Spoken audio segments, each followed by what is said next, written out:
Today in New York, this team of engineers is attempting to build a remarkable superstructure.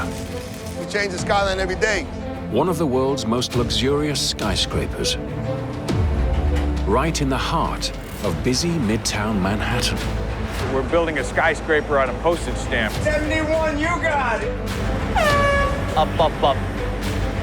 Constructed with an innovative steel and concrete frame, Come to daddy, come to daddy. and soaring over 1,000 feet above this bustling metropolis, this unique building will even house a museum in its base. We build everything by hand, one bar at a time. All stop. It's like you're building a small city. To construct this titanic 82-story high tower, the team must battle extreme heights. You have fear for heights. This is not a job for you. Nice and easy. Over gridlocked busy streets. We are in Manhattan. People are getting crazy.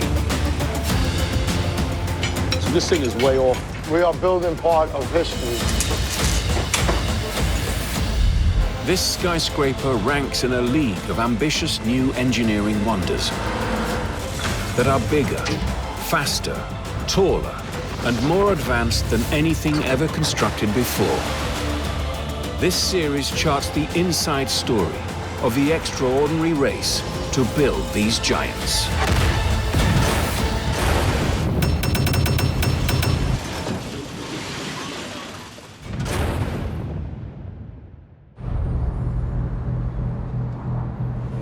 New York, America's biggest and busiest city, and the testing ground of one of the world's most extraordinary modern marvels, the skyscraper. Over the past century, engineers in this city have built some of the most inventive and iconic towers on the planet. From the pioneering Flatiron Building to the geometrically complex Hearst Tower.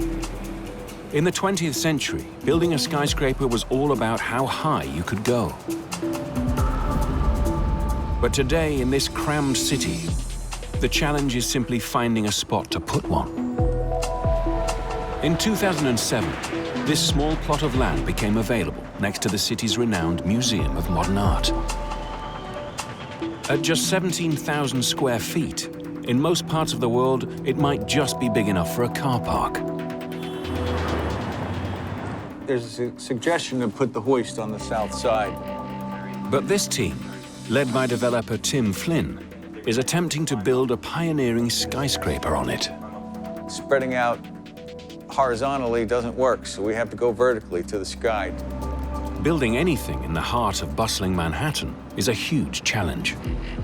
I'm sure anyone who's built a large project in a congested urban setting can tell you that space is a premium. This project right here sort of takes that concept to the next level. We're building a skyscraper on a postage stamp. This is the striking concept for the skyscraper that Tim must build. Its lower floors will provide an additional 50,000 square feet of gallery space for the Museum of Modern Art.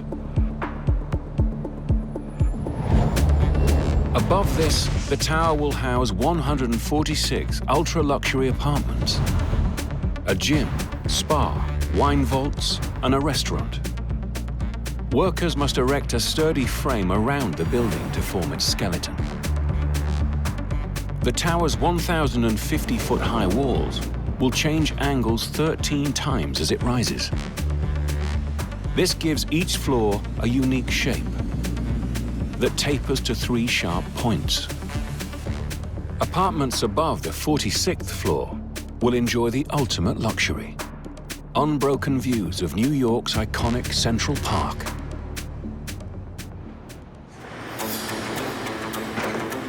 The tower is called 53 West 53rd, after the bustling Manhattan street it sits on. But building it here will push Tim and the team to their limit. Our building takes up the entire footprint of our site. On the west side, we've got a high-rise commercial office tower right against the site. On the east side, we've got one of the busiest museums in the world. On 53rd Street, we've got a subway tunnel right underneath our feet. So we've got 2 subway tubes immediately adjacent to the site. You have to deal with it. The buildings are going to get built. We just have to figure out how exactly to do it. This is their plan. First, they must excavate the foundations for the tower.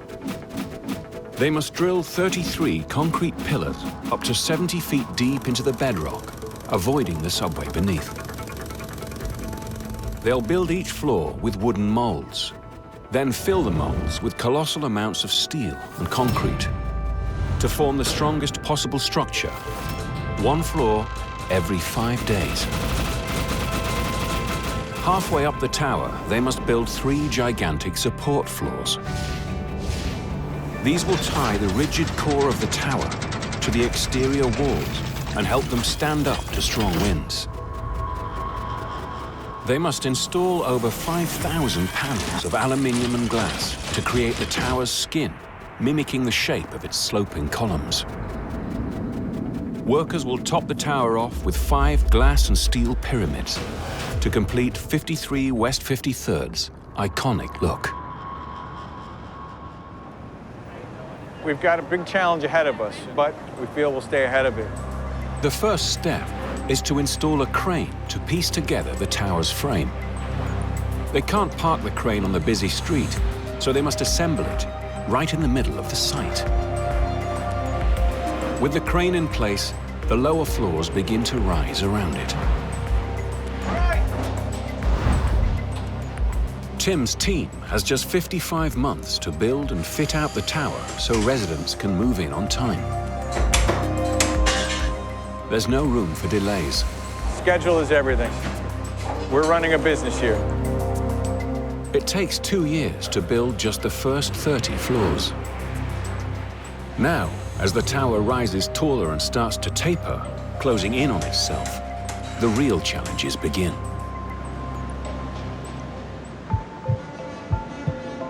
Traditional skyscrapers are held up by dozens of internal columns. These run through the building and leave the exterior walls free to be clad entirely with glass. But this tower has a tiny footprint and narrows towards its peak. Floor space is precious, and support columns would eat it up. So this is their innovative plan. To maximize the floor space, the tower's architects have taken the bold decision not to use internal columns. Instead, they'll direct much of the structural support into a steel and concrete exterior frame called a diagrid, the largest of its type ever attempted. Knitting all this steel together has been a problem for the tower's consulting engineers, Steve Bongiorno and Jamie Silva. The problem is when you converge to a joint, now you have individual reinforcing bars that need to kind of connect and consolidate into a joint. If you were to reinforce one of those joints with the standard rebar, you would have very little room. Steve and Jamie plan to reinforce each diagrid junction with a precise amount of steel.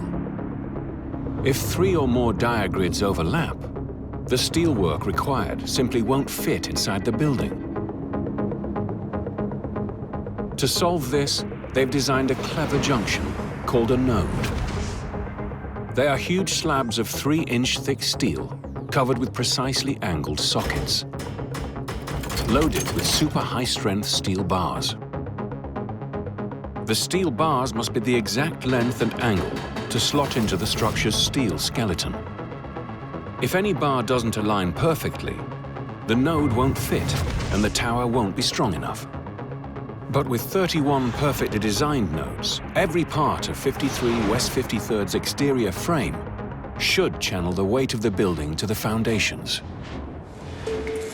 Expert welders are fabricating the nodes at this workshop 20 miles northwest of Manhattan in New Jersey. It's taken months of work to craft these specially designed nodes with a perfect combination of strength and precision. You're looking at what's really holding up this building right here, in this amount of space. This is the first time this has been done in a concrete building.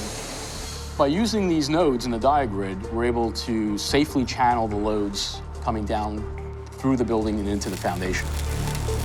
It would be impossible to build this tower without these nodes. But if the nodes don't fit together, it's back to the drawing board. This is basically one of these square connectors loose. And the bars connect into these connections.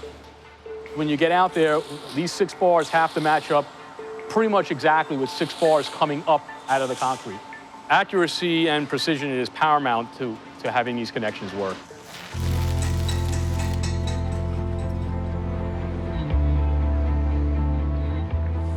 How we doing? Good, good.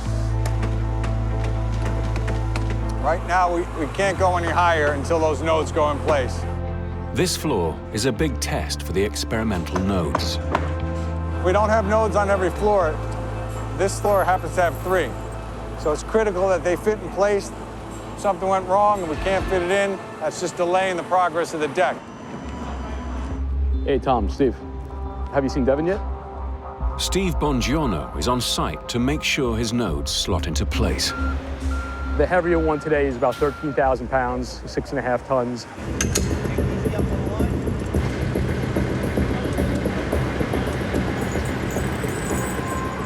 Keep coming down. John Renner provides Steve's eyes on the ground. It's all about the angle to get them inside the column.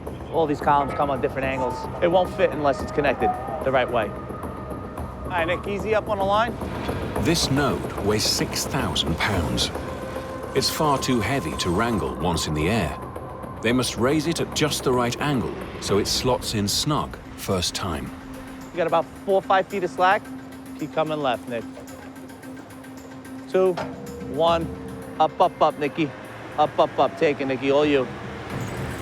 This is the crucial moment they find out if the nodes work, and if this pioneering way to strengthen a skyscraper can succeed. You can see it there flying in the air. Its 10 steel bars must land precisely into connectors up top. But just as they approach the drop zone, Actually, now that I'm looking down there, this thing is way off.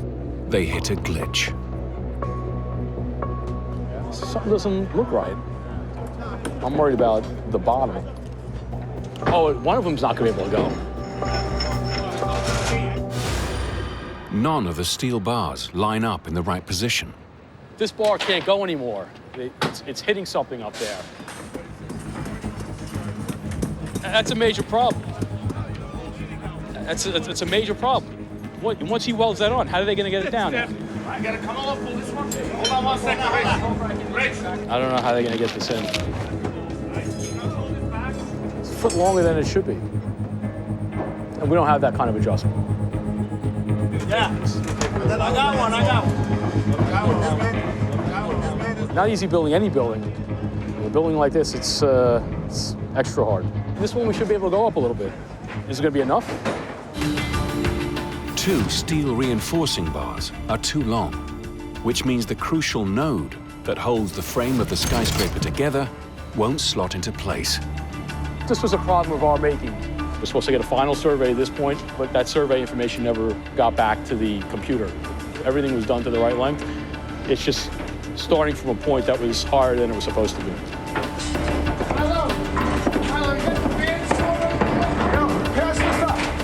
If they can't get all 6 bars on this node to fit into these connector joints, construction work may have to shut down, setting the entire project back months.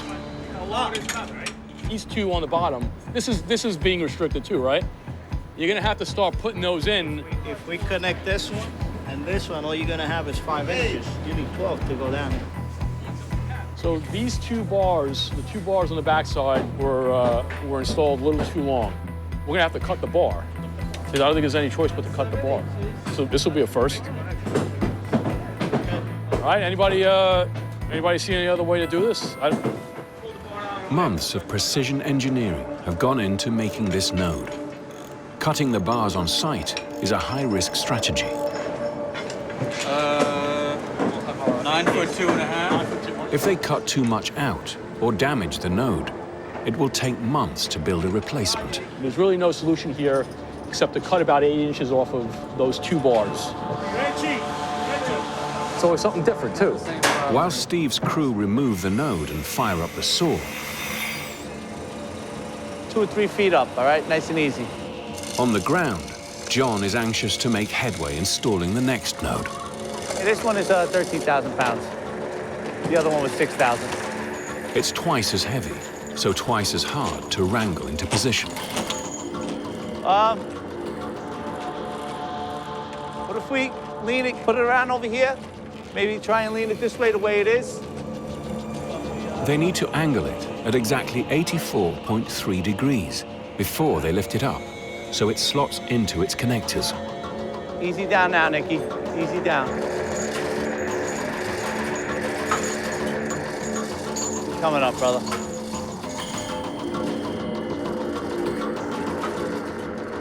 It's got to be more horizontal. It's too much of an angle. If you see the sackle up top is on an angle, it won't fit into the hole. So all that weight is on their nozzle now.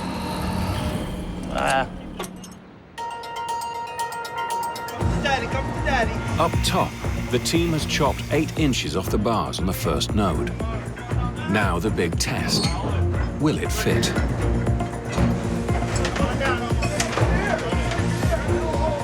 This looks good. Right there.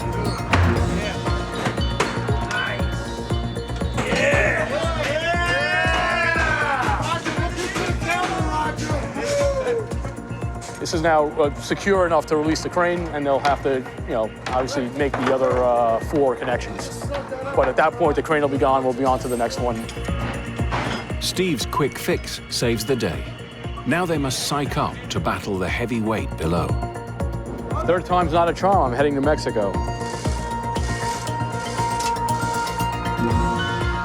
All good. Got the right angle. Up, up, up.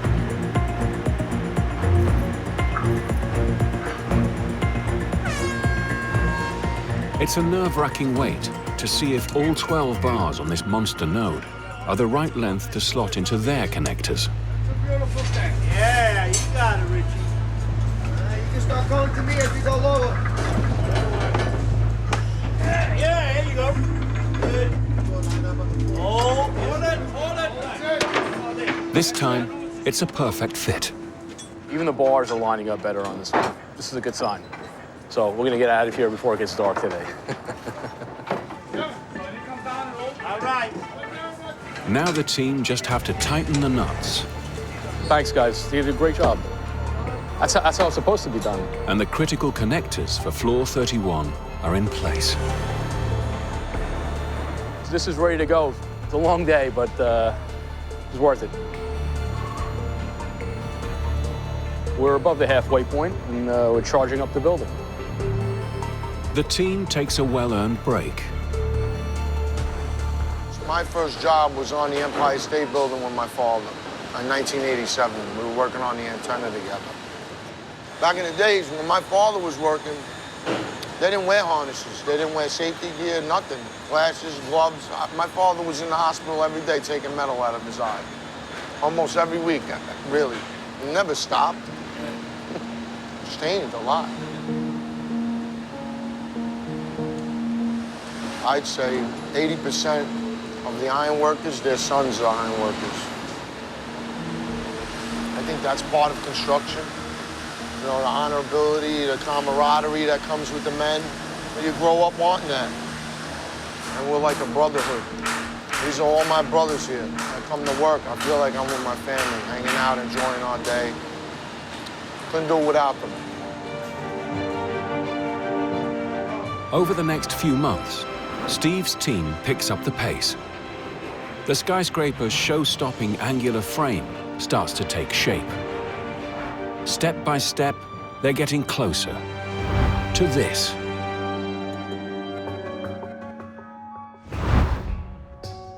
This is what the tower's ultra-luxurious apartments will look like when complete. They are being designed by world-renowned interior architect Thierry Despont. I restored the Statue of Liberty early on when I came to New York, which for a young French architect was a pretty exciting project. The Skyscraper's unusual diagrid frame makes designing its apartments a unique challenge. To help grasp the scale of this task, Thierry has built this full-size mock-up, engineering this apartment around the imposing diagrid columns. As you can imagine, those columns is going to be different on every floor. You can obviously simulate it on computer, but it doesn't translate as well as actually seeing the space. With every apartment's layout squeezed around a different section of the constantly changing tower, the challenge is to maximize floor space without losing the high-end feel. Here, literally, we designed 146 some apartments. They're all different. The team can't build these interiors yet. Tim's making headway past the 33rd floor, but something has put a huge hole in his schedule. We're looking at the tower crane right now, and on a small site, starting from ground, we have to have that tower crane within the footprint of the building. We're right now on the 20th floor, and you see this is coming down from bedrock and coming up. We've left slab openings for 20 floors now. There's no space on the sidewalk outside the building, so the crane runs up through the center of the site. This leaves a gaping hole in every floor, from floor 1 right up to floor 32. When you have a massive hole in the floor and a tower in the middle of your building, it really limits your productivity on each floor. Tim's team needs to fill in these holes so it can start work on the interiors.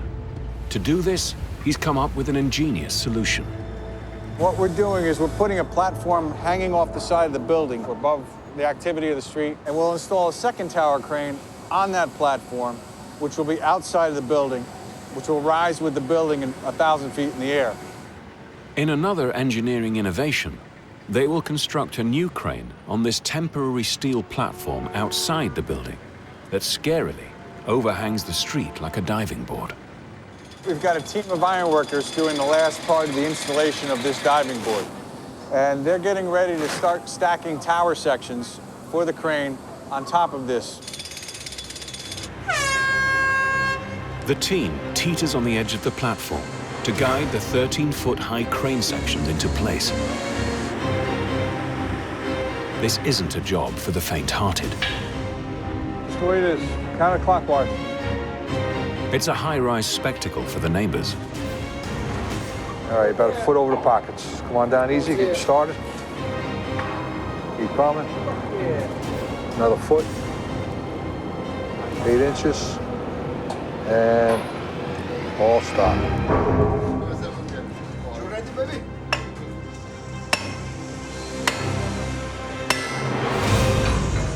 With the first piece set, the team race to assemble the rest of the crane. Like one giant Meccano set. It takes dozens of bolts to lock the sections together and hold the 450-ton crane steady. This new crane will help the team scale even greater heights, right to the tower's peak, but without leaving a massive hole in each floor. This is one of the major milestones. We get the second crane operational and the first crane removed from the building. It's now a frantic race to fill in the holes left by the old crane with toughened steel and concrete to make a seamless join. But as the tower soars into the sky, it becomes vulnerable to the elements. Wind is a particular issue here.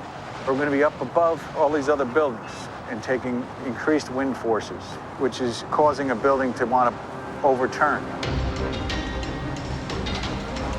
The Atlantic Ocean drives ferocious storms and deadly hurricanes right into the heart of New York.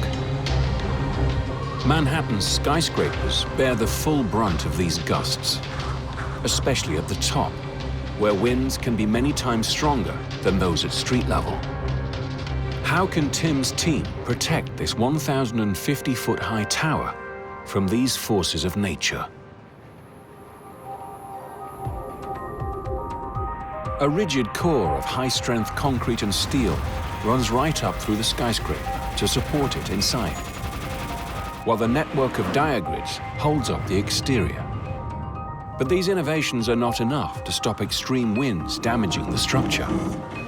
So Tim's team has designed an innovative web of 2-foot-thick concrete walls that must be built between the 35th and 37th floors. They call this structure an outrigger. The idea is for the outrigger to tie the core to the diagrid and stiffen the building by over 15%. These walls take up so much space that it's impossible to squeeze apartments into this zone. So this is where they plan to pack the skyscraper's air conditioning and plumbing equipment. So these are very important structural floors. These outriggers that are going in both directions, tying them together. So we have massive 2 feet thick walls with a tremendous amount of reinforcing steel. But just as they gear up to start pouring the massive concrete outrigger walls, the weather turns. I'm standing here in the rain and there's nobody standing around me working. We normally have 150 men and women working like bees around this area at this time of the day. The rain will dilute any wet concrete and weaken the outrigger walls. Whilst the rain keeps coming, no one can build this tower higher.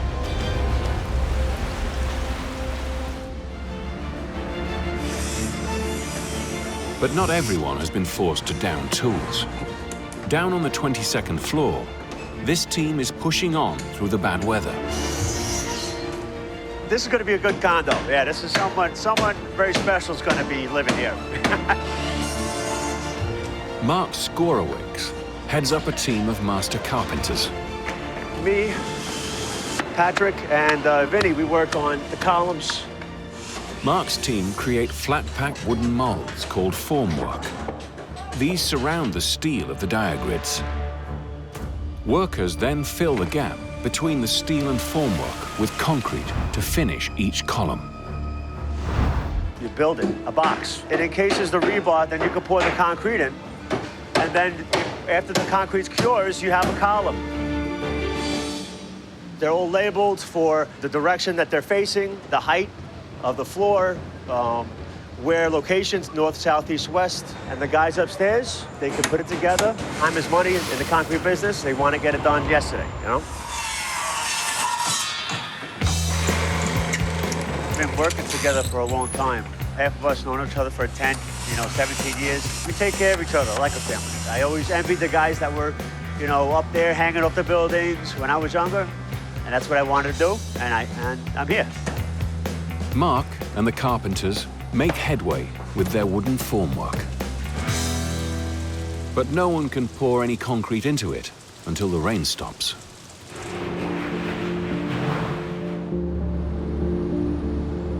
The next day, the skies are clear. The team arrives early and gets ready to finally pour the concrete to build the crucial outrigger floors. It's a beautiful day up here. It's breezy, it's a nice day to work. It's a perfect day for concrete today. But getting 5,000 tons of concrete to this site is no simple task. There are no concrete plants in Manhattan. The biggest lies 13 miles away, across New York's East River, deep in the borough of Queens. Tim needs to guide over 250 trucks across Queens, through tunnels under the river into Manhattan, up 3rd Avenue, and then across town to reach the construction site. In New York, a journey like this can take hours in heavy traffic.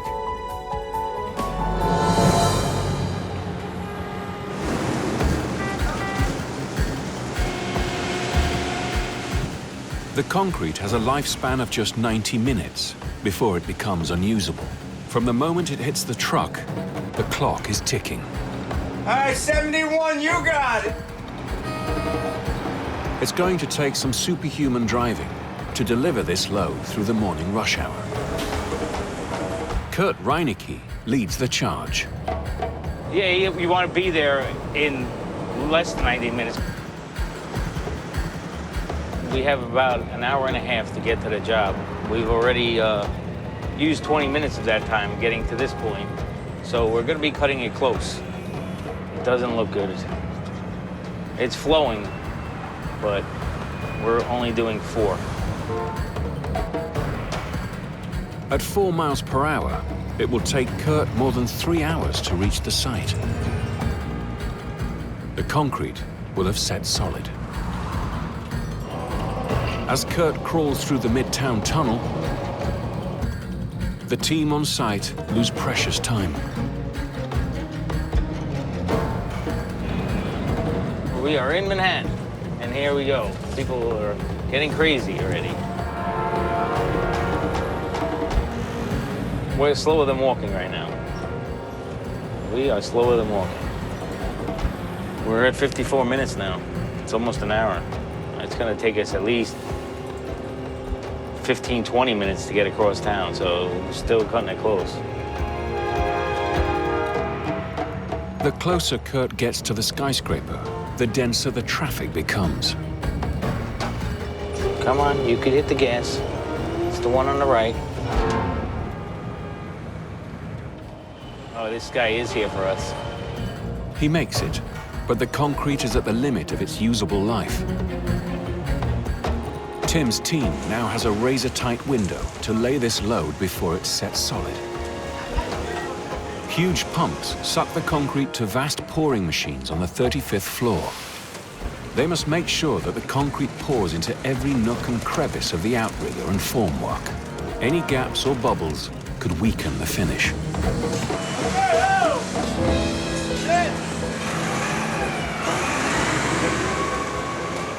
With work on the outrigger floors well underway, It's impressive. It's getting there. Gary Pomerantz can start to install the tower's crucial utilities inside the outrigger. It's electricity, plumbing, air conditioning, and most critically, water. The toughest thing in residential is the morning peak. Everyone gets up, everyone takes showers, everyone's got kitchen sinks on, and what is the right amount of water and what is the right amount of, more important, hot water to have available, and there's science and there's know-how. Residents in this tower will consume around 22 million gallons of water every year. But pumping water up a skyscraper is a formidable challenge. The pressure in the pipes beneath New York is only strong enough to push water naturally to the 5th story of a building. The majority of New Yorkers who live in tall buildings have wood tanks on the roof. We're filling them all day long, and we drain them down. The wooden water towers perched on rooftops across the city are more than technological relics. They are the primary source of water for many New Yorkers.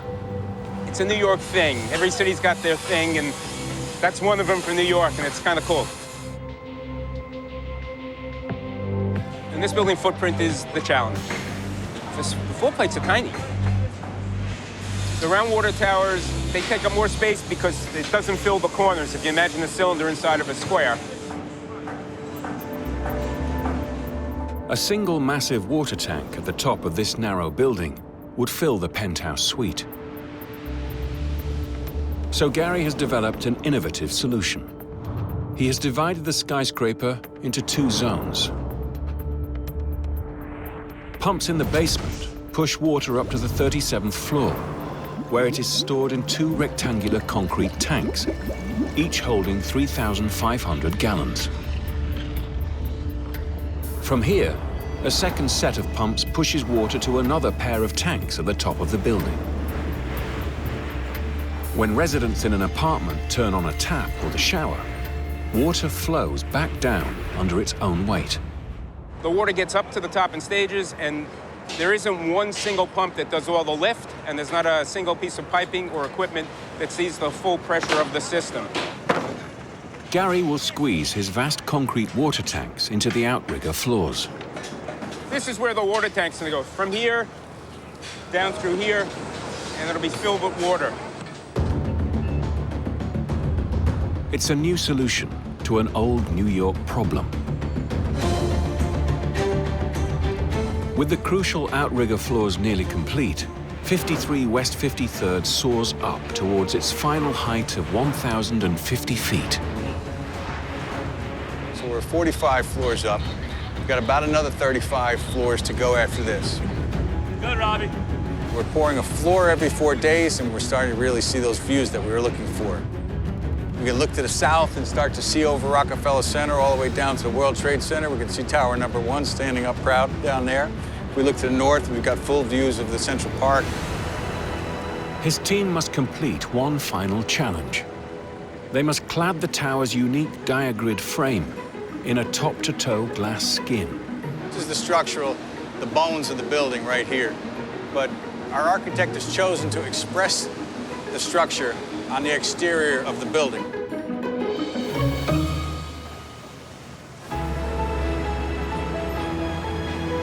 The design of the skyscraper's glass exterior was inspired by one of the earliest and most iconic skyscrapers built in New York. The Flatiron Building was constructed in 1902 on a small triangular plot of land. The skyscraper appears to be made from stone. But to build a tower this tall from stone, its walls would have had to be so thick that there would be no space for rooms inside. Its designers came up with a groundbreaking solution. Under its skin, they erected a frame of steel columns and beams to hold up the building.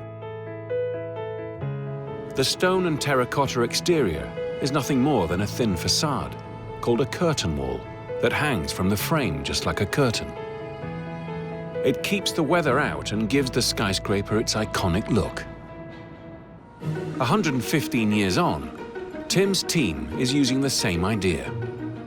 They'll wrap a curtain wall, made from aluminium and glass, around the building's diagrid frame. That is the architect's concept, his vision, to see the structure expressed on the curtain wall. So when you look up, you see the diagrid patterns crisscrossing up and throughout the building. Here's the plan. The curtain wall will cover all of the diagrids and contain all the glass that makes up the tower's windows. The team must install over 5,000 separate panels to cloak the entire skyscraper. Each panel contains the exact amount of aluminium to cover the diagrid and glass to form the windows. They must hang each panel from the floor slab of the building. Special connectors lock them into place. The panels clip together to form a curtain wall that conceals the inner structure. Push this one forward, pull this one over here. The challenge with this particular building, that every floor is different. We're sloping back on all sides, and we get smaller and smaller as we go rising.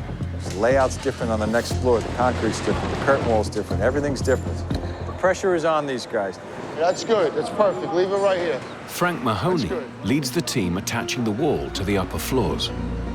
So a big challenge. It's not like a basic circle building all the way around. There's a lot of strategic angles. It's not as easy as a normal building. This side marries into this side, and they interlock with one another. Like a Lego system, it locks right in, beautifully. Hold that. You have fear for heights. This is not a job for you, 100%. All right, calm down, calm down. Frank's team must work right on the edge of the building. I got it. To slot each panel into place.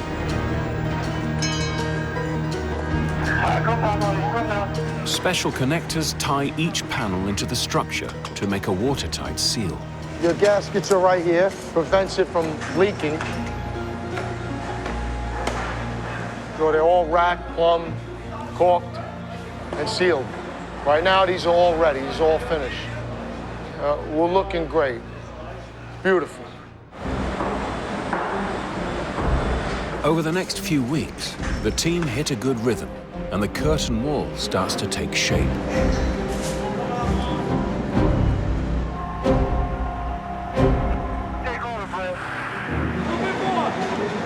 The higher they get, the harder it becomes. Over here, we have plenty of room, you know, open space. You got tons of guys that can move here, move there. You operate from all kinds of areas. But you come to a point where it marries into the building and there's no other floors. The skyscraper is formed of 5 pyramid shapes. These narrow towards the top of the tower and join together. These zones are called apexes. The shape and height of each apex makes them extremely difficult to clad with the glass curtain wall. There's no way for us to really get up and work in there safely. And the apex is a very small place. You have to do it from above. Keep it coming back. You got him. Frank's team tops each apex with a massive sheet of curtain wall. Here we go. Keep them coming. Almost 5 times heavier and 3 times wider than most panels. Straighten it out. Lifting something this large and fragile high above the streets of Manhattan is precarious work. The team must stop the traffic and clear the streets. Come on, come on. Here we go. Keep it right, keep it right. Good job, man. Awesome. You drop the tape measure from this distance, a little tape measure, you kill somebody. You drop a 2,000-pound unit, you're killing people.